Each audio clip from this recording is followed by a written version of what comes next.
Like, Probably. Lance Stevenson, respectfully, should be forgotten out of my brain. There's no reason I should remember who Lance Stevenson is, but I will never forget the man because he walked up to LeBron and just blew in his ear. Lance Stevenson walked so Dillon Brooks could run.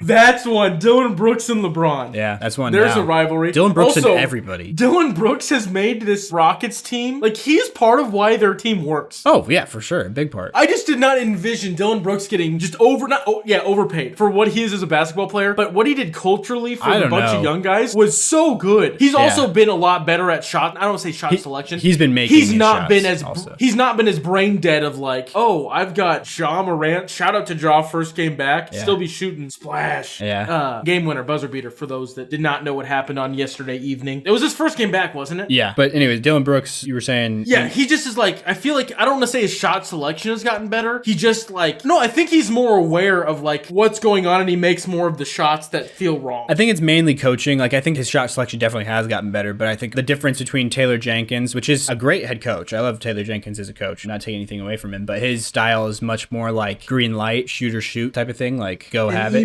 And Ime's like, Dillon Brooks, you lock in on the defensive end and take shots when it's permitted. But yeah, I think also Udoka's just like the type of guy that I feel like would get the respect of Dillon Brooks. Yeah, more than Taylor Jenkins. So I think that's why that works there. Also, honestly, $20 million a year for Dillon Brooks right now does not look that bad. It did right away. It felt so wrong. Yeah, especially because of how far down everybody was on him. But it's just like, it's hard for people to get out of their minds what $20 million was like 6-7 years ago. But right now, was a max. Yeah, like a guy that was like on the edge of a max. $20 million is like a sixth man, seventh man now. Yeah, I mean, literally, Bruce Brown is being paid $22 million a year, and I mean, he starts. I think that's also what people looked at Dillon Brooks and were like, you are not in the same ballpark of a guy that just helped the team win a championship. Like, was like a kind of important, not the most important piece clearly, but was a vital part of winning a championship, a very helpful piece. You're not the same value as that guy. Yeah, but he is for this young team because all of them have a little bit of Dylan the Villain in them, just a little bit of that pizzazz. Yeah, for sure.